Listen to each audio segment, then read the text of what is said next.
ব্যক্তি রাজনৈতিকভাবে কোনো একটা সময় ভুল সিদ্ধান্ত নিতে পারে, যেমন যারা জামাত, আল বদর, রাজাকার, আল শামস বা ওই সময়ে ছাত্র সংঘ, তারা রাজনৈতিকভাবে ভুল সিদ্ধান্ত নিয়েছিল, পাকিস্তানের পক্ষ নিয়েছিল, করতেই পারে।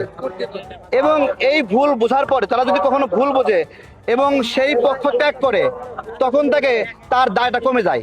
কিন্তু কেউ যদি ওই লোকদেরকে আবার অনুসরণ করে, যে তাদের ওই রাজনৈতিক লিগাসিকেই সে সমর্থন করে, বুঝছেন, এবং সে যদি এই সময় এসে জন্ম নিয়ে ওই সময় রাজাকারদেরকে অনুসরণ করে, তাহলে এই সময়ের জন্ম নেওয়া একজন রাজাকার। আবার রাজাকার ছিল সেই ব্যক্তি ভুল বুঝে ওই রাজনৈতিক প্রক্রিয়া, ওই মত আর সমর্থন না করে, তাহলে সে একটা লিবারেল মানুষে রূপান্তরিত হতে পারে। কিন্তু এই সময়ে জন্ম নিয়ে লিবারেল একজনও যদি রাজাকারকে সমর্থন করে, ওই ওই প্রক্রিয়াকে সমর্থন করে, তাহলে সে এই সময়ে জন্ম নিয়েও রাজাকারের অনুসারী।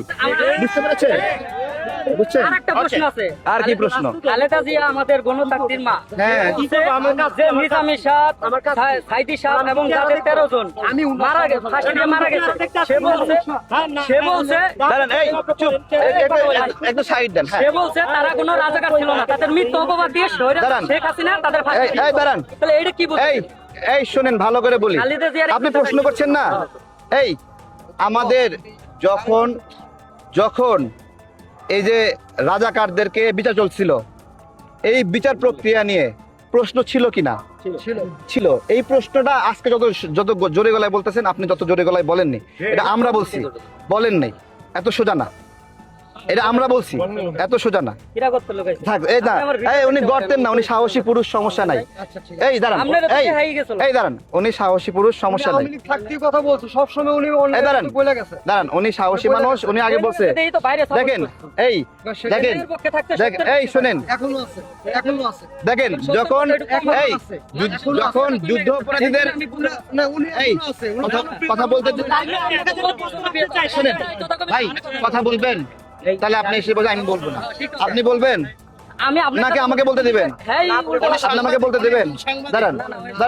দাঁড়ান, আমি বলছি, যুদ্ধ অপরাধের যে বিচার, সেই বিচার প্রক্রিয়া নিয়ে ত্রুটি ছিল, সঠিকভাবে ডিবেট করতে দেওয়া হয়নি। বিচার প্রক্রিয়ায় ত্রুটি ছিল মানে ওই লোকগুলো রাজাকার ছিল না, এরকম কি বলা যাবে? ভালো করে বোঝেন, বিচার প্রক্রিয়ায় ত্রুটি ছিল।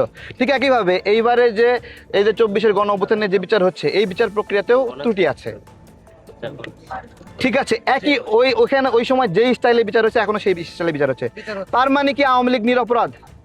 বিচার প্রক্রিয়া ত্রুটি থাকলে কি আওয়ামী লীগ নিরপরাধ? আমার কথা বোঝেন কিন্তু। সুতরাং শোনেন, সুতরাং রাজনৈতিকভাবে বিভিন্ন সময় রাজনৈতিক পক্ষ বিভিন্ন রকম থাকতে পারে।